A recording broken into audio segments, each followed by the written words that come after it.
So, socialism, that's breadlines and gulags, right? Or is that goulash?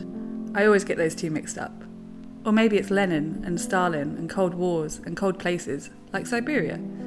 Or perhaps it's Bernie Sanders and the AOC. Or could it be hippies and liberals and punks and people wanting to steal your money? Could it be the government, and the more governmentish it is, the more socialistish it is? Or possibly it is none of those things. Lately, its meaning has been broadened to include Democrats, liberals, anything the government does, and anything woke. But what does it mean really? One thing is for sure, billions have been spent. We have the receipts. To make sure you equate socialism with your freedom being taken away, with starvation, with hating America, or, if you live elsewhere, hating Indonesia or fill in your country here. But is any of that true? How did we get to the point where the word has become so controversial? Well, like many political words, the origin of the word socialism is a mix of French and Latin. As one etymologist explains, the word socialism finds its roots in the Latin sociare, which means to combine or to share. The related, more technical term in Roman and then medieval law was societas. This latter word can mean companionship and fellowship, as well as a more legalistic idea of a consensual contract between freemen. We owe the word we use today to Pierre Leroux, who in 1832 was trying to find a term to describe the utopian cooperative ideals of Henry de Saint-Simon, whom he admired. After all, what do you call people who aren't liberals or conservatives? Because they aren't individualists or proprietarians. They were once known by other labels such as associationists or collectivists, but eventually settle for socialists. After all, they believe in a social economy, don't they? The problem you have after this point, however, is that lots of socialist parties spring up, some of which are not very socialist, or believe that the path to socialism is through doing everything and anything else first. The most famous example of this being the USSR and China, which actually call their system for eventually supposedly getting there state capitalism. This is like saying, we are the puppy party. We believe in the necessity of everyone having a puppy. We don't actually have any puppies, but we think if we focus on breeding gerbils in the meantime, then at least you'll have those until one day we'll somehow have puppies for you. Then outside propaganda says, look at the bad things these so-called puppy people are doing. That's what puppyism is all about. Just ignore the fact that there are no puppies at all. Don't these evil puppyists make you hate puppies? No, puppies are good, despite what other people who claim to like puppies do, or what people who hate puppies say. Yes, sometimes some groups have used the word socialist as an advertising slogan to try and get socialist followers.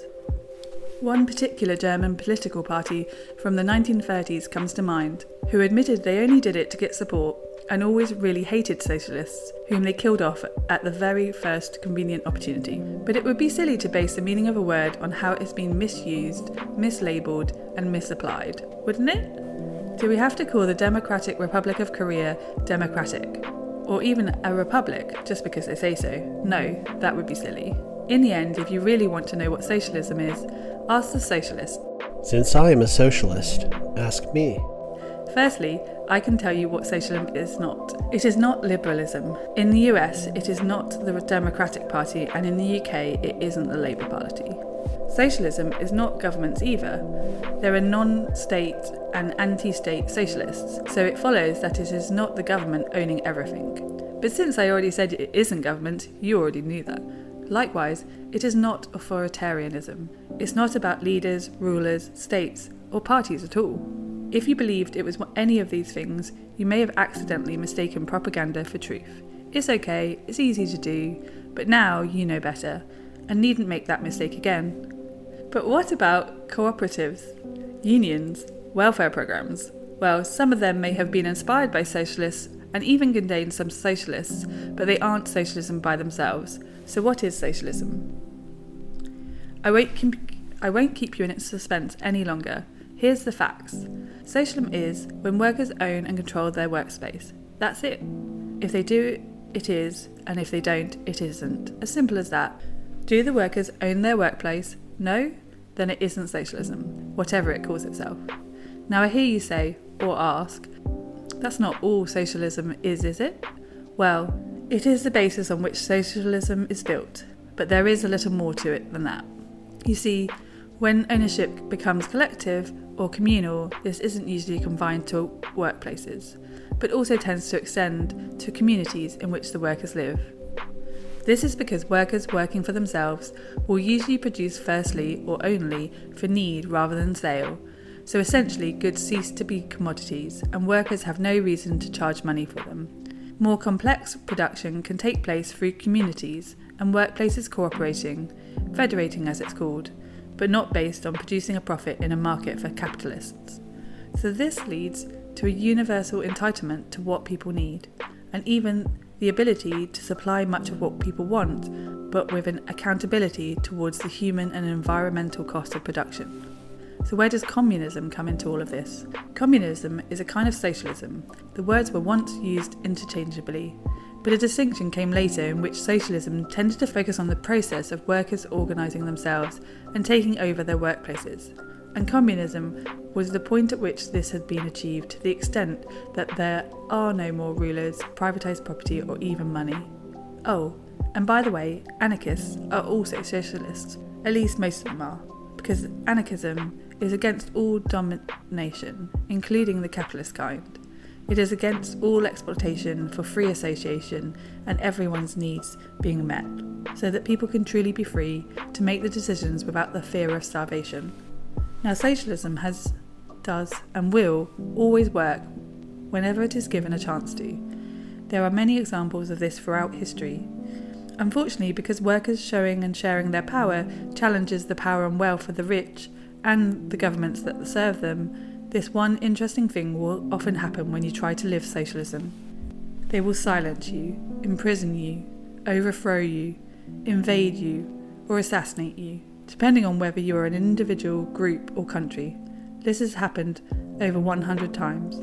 You'd think if socialism was so bad, they'd let it fail on its own, but instead they'd rather kill millions to ensure it fails. Those doing the killing in order to prove the superiority of their anti-socialism and pro-capitalism don't sound like the good guys to me. But then, I am personally biased towards anti-killing. Some people wonder if there might be a third alternative, a third way. No. Nice try though. But how could there be? There are really only two choices. Workers own their work and what they produce, or owners own workers' work and what they produce. Most other proposals are just workers sharing some ownership, but never on an equal basis with the overall owner. So any third way is just watered down capitalism. Maybe better than raw, unfiltered capitalism, but still capitalism. That's fine if you're an owner. Maybe not quite as bad if you're a worker. But I'd be willing to make a bet that owners will always use their greater power and influence to reduce the power and control of the workers. And you'll always end up back with the owners having full control. So as revolutionary Rosa Luxemburg said, you have two choices, socialism or barbarism. I hope you choose wisely. Hint, choose socialism. Working together to produce an ever greater abundance of material and spiritual values for all. That is the secret of American prosperity.